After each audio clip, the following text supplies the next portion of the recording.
Assalamualaikum warahmatullahi wabarakatuh. Baiklah, di sini saya akan menjelaskan mengenai deskripsi aliran dan tokoh filsafat Muslim. Saya Rizky Ayu Wulandari, kelas Biologi 4, NIM 0704181033. Baiklah, di sini saya akan menjelaskan sedikit tentang filsafat Muslim.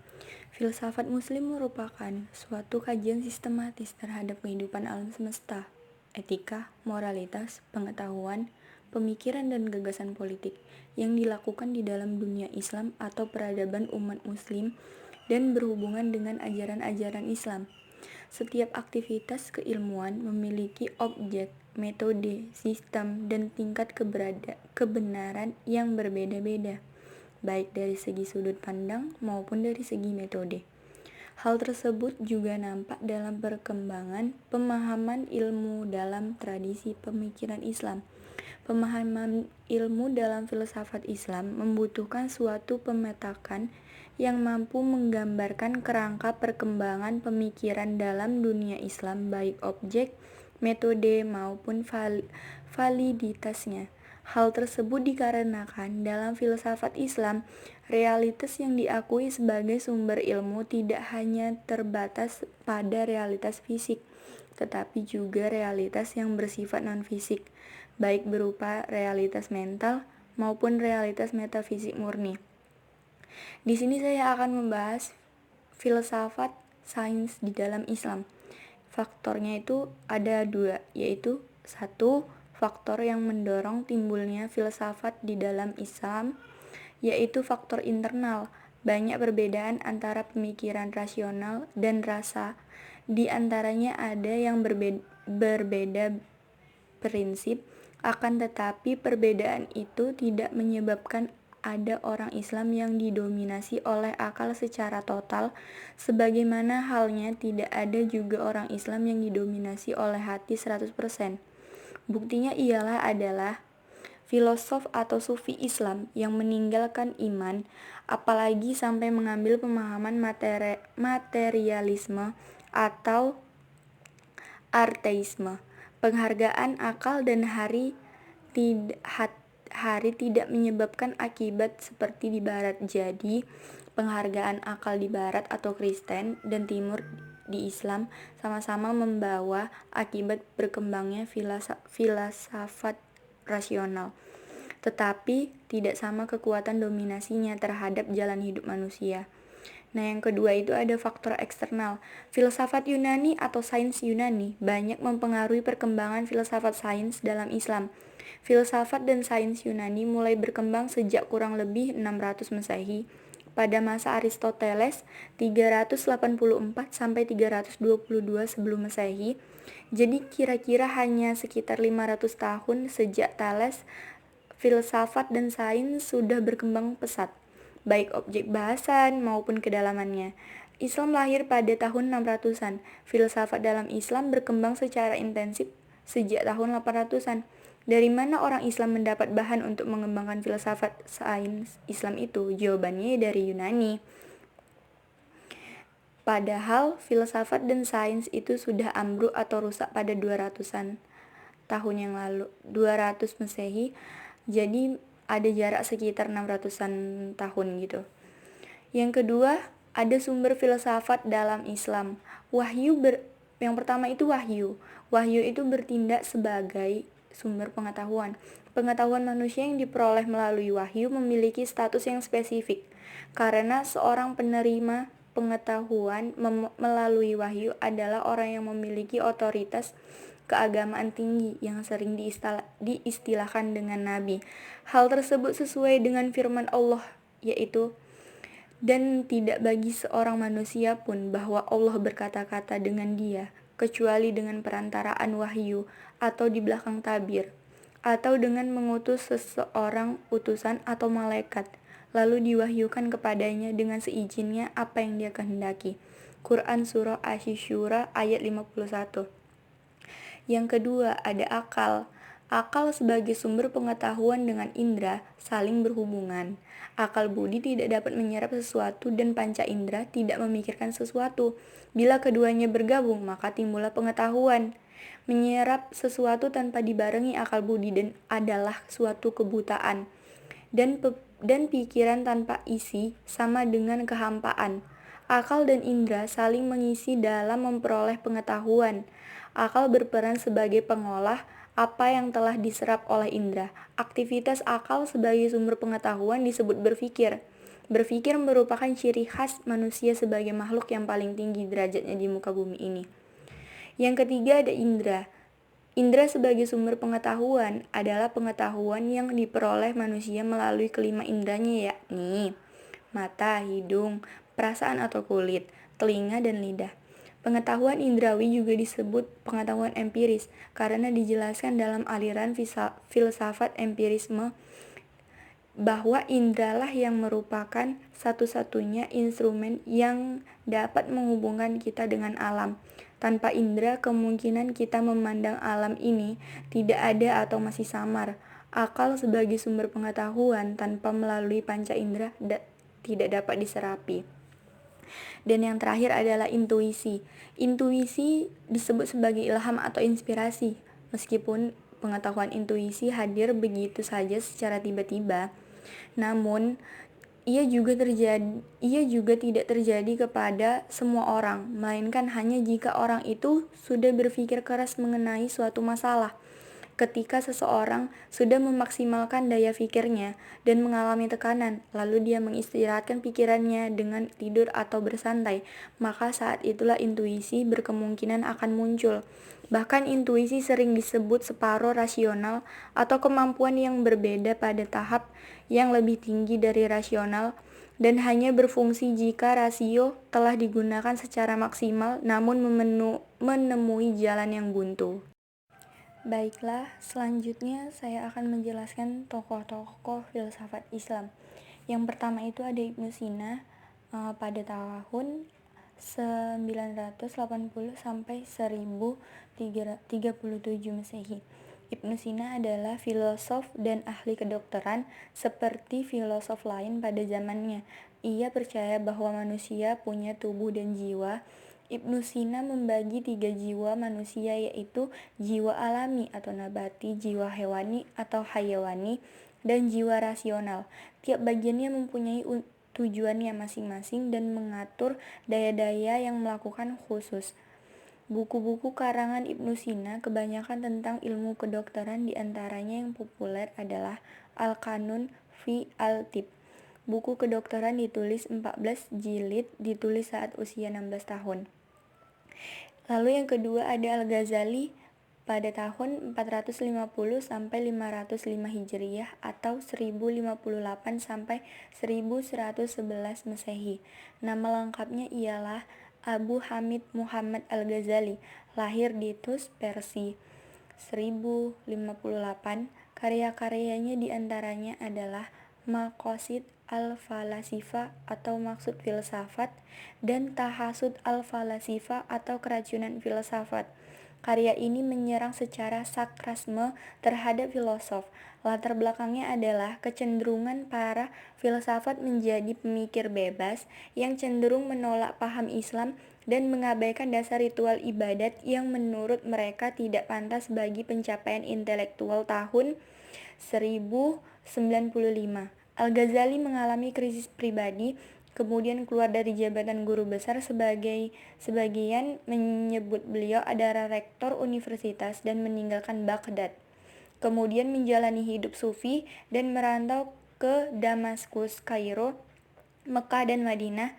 Setelah berhasil mengatasi krisis, mulai menulis karya sufistik, Ihya Ulum al-Din atau menghidupkan kembali ilmu-ilmu agama. Ini adalah kitab moral terbesar dan karya masterpiece-nya. Al-Ghazali walaupun sufi dari literatur, tidak tercatat bahwa beliau merupakan anggota salah satu tarekat. Ada tarekat Al-Ghazaliyah didirikan oleh pengikutnya, bukan didirikan oleh Al-Ghazali sendiri secara langsung. Dan yang ketiga itu ada Al-Kindi. Tahun 185 sampai 252 Hijriah atau 796 sampai 873 Masehi. Hidup pada masa Khalifah Al-Ma'mun dan Al-Mu'tasim. Al-Kindi menganut aliran Mu'tazilah dan kemudian belajar filsafat. Menurut Al-Kindi, filsafat yang paling tinggi adalah filsafat tentang Tuhan. Kata Al-Kindi, filsafat yang termulia dan tertinggi derajatnya adalah filsafat utama, yaitu ilmu tentang yang benar pertama yang menjadi sebab dari segala yang benar. Masih menurut Al-Kindi, kebenarannya ialah bersesuaian apa yang ada dalam akal dan yang ada di luar akal. Di dalam alam terdapat benda-benda yang dapat ditangkap dengan panca indera. Benda-benda ini merupakan juz'iyat. Yang terpenting bagi filsafat bukan juz'iyat yang tak terhingga banyaknya, tetapi yang terpenting adalah hakikat yang terdapat dalam juz'iyat, yaitu kauliyat. Kemudian filsafatnya yang lain yaitu tentang roh dan jiwa. Yang keempat ada Al-Farabi, tahun 258 sampai 339 Hijriah atau 872 sampai 950 Masehi. Nama aslinya adalah Abu Nas Muhammad bin Lakhan Ibnu Uzalak Al-Farabi. Lahir di kota Wessex tahun 252 Hijriah atau 872 Masehi. Selisih 1 tahun dengan wafatnya filosof muslim yaitu yang pertama Al-Kindi. Ayahnya dari Iran menikah dengan wanita Turki, kemudian ia menjadi perwira tentara Turki. Atas dasar itulah Al-Farabi dinashabkan sebagai orang Turki. Karir pemikiran filsafatnya dalam menjabatani pemikiran Yunani dan Islam, terutama dalam ilmu logika dan filsafat, sangat gemilang, sehingga gelar sebagai guru kedua atau al-mu'allim tsani layak disematkan. Diriwayatkan telah belajar logika di Baghdad dari para sejarah Kristen Yuhanna ibnu Khailan tahun 910 Masehi dan Abu Bishr Matta tahun 940 Masehi. Perlu segera dicatat bahwa Baghdad saat itu termasuk pewaris utama tradisi filsafat dan kedokteran di Alexandria. Pertemuan dan pergumulan pemikiran di Baghdad nantinya menjadi konektor pemikiran Al-Farabi yang meramu filsafat Islam dengan filsafat Yunani Neoplatonis.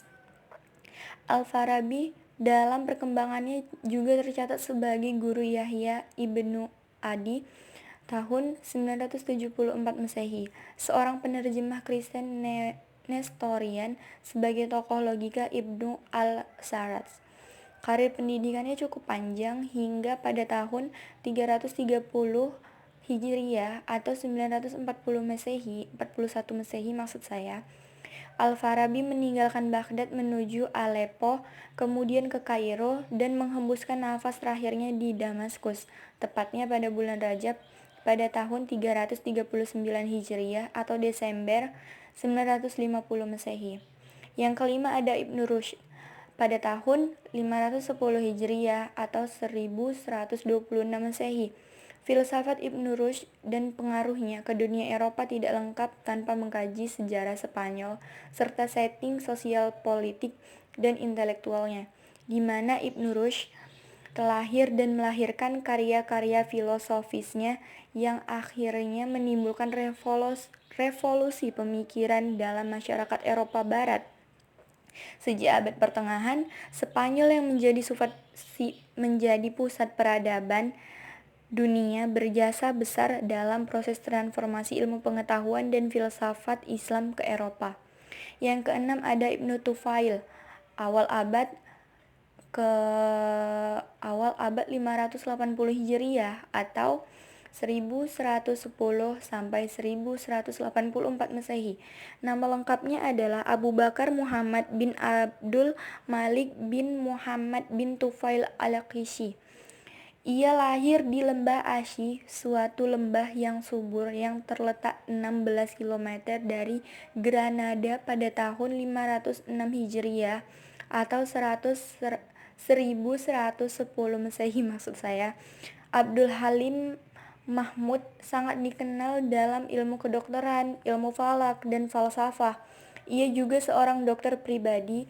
Abu Yakub Yusuf Al-Mansur, yaitu khalifah kedua dari dinasti Muwahhidin.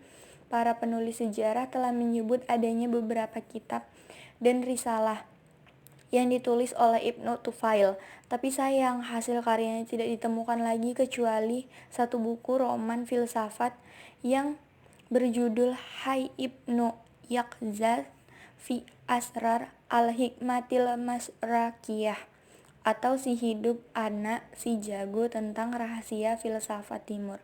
Keahliannya di bidang medis telah dipraktekkan di Granada, lalu ketenarannya sebagai seorang dokter membawa namanya lebih dikenal di dalam pemikiran, sehingga ia diambil oleh gubernur Granada menjadi sekretarisnya. Dan yang terakhir ada Ibnu Miskawai tahun 1030 Masehi. Beliau lebih dikenal dengan filsafat akhlaknya yang tertuang dalam buku Tahzib al-Akhlaq. Menurutnya, akhlak adalah sikap mental atau jiwa yang menimbulkan perbuatan-perbuatan tanpa pemikiran yang dibawa sejak lahir. Kemudian ia berpendapat bahwa jika tidak berbentuk jasmani dan mempunyai bentuk tersendiri, jiwa memiliki 3 daya yang pembagiannya sama dengan pembagian Al-Kindi. Kesempurnaannya yang dicari oleh manusia ialah kebajikan dalam bentuk ilmu pengetahuan dan tidak tunduk pada hawa nafsu serta keberanian dan keadilan. Mungkin sampai di situ saja tentang filsafat dan tentang filsafat tokoh Islam. Kemudian saya akan lanjut lagi. Nah, sekarang saya akan menjelaskan sedikit tentang aliran-aliran filsafat Muslim. Yang pertama itu ada peripatetik. Istilah peripatetik muncul sebagai sebutan bagi para pengikut Aristoteles. Peripatetik sendiri berasal dari bahasa Yunani. Peripatetik yang berarti berkeliling, berjalan-jalan. Kata ini juga menunjukkan pada suatu tempat berada dari peripatos, dan dalam tradisi Yunani, kata ini mengacu pada suatu tempat yang biasa digunakan oleh Aristoteles untuk mengajar sambil berjalan-jalan. Dalam tradisi filsafat Islam, peripatetik disebut dengan istilah masyi syi'iyah yang diambil dari kata masyi yamshi masyan wa timsyan yang juga memiliki arti berjalan atau melangkahkan kaki dari satu tempat ke tempat yang lain. Peripatetik disebut juga sebuah aliran rasionalisme murni. Maksudnya setiap pemikiran yang dikembangkan masih terpengaruh oleh filosof Yunani seperti Aristoteles dan Plato. Abu Nasr al-Farabi adalah filosof pertama yang mengonsep filsafat Islam. Al-Farabi selama hidupnya berusaha untuk mengharmoniskan ide-ide Plato dan Aristoteles.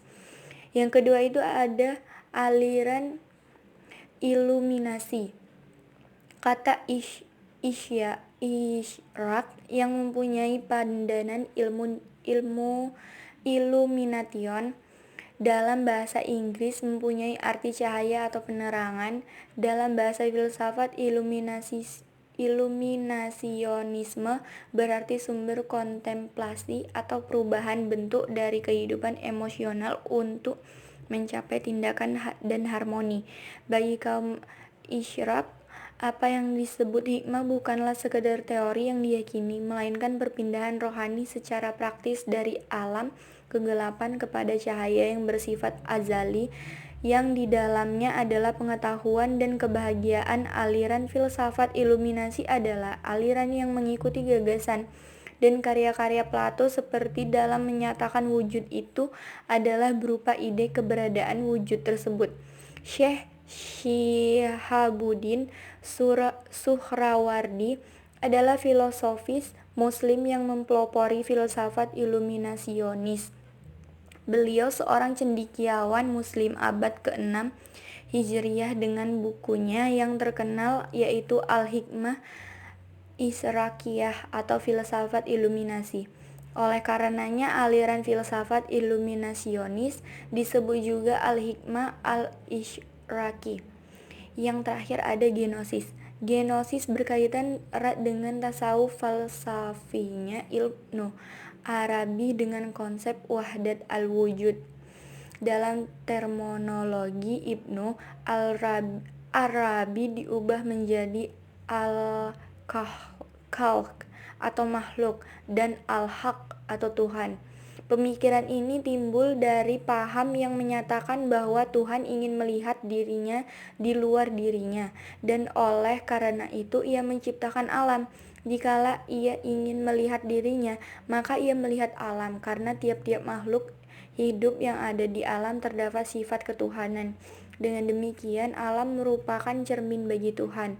Dalam cermin itu dirinya kelihatan banyak, tetapi sebenarnya hanya satu. Dan disinilah, di paham genosis inilah muncul paham kesatuan. Baiklah, mungkin sampai di sini saja penjelasan saya mengenai aliran dan tokoh filsafat Muslim. Selebihnya, jika saya ada salah kata, saya mohon maaf. Saya ucapkan terima kasih. Saya akhiri, wabillahi taufik wal hidayah. Wassalamualaikum warahmatullahi wabarakatuh.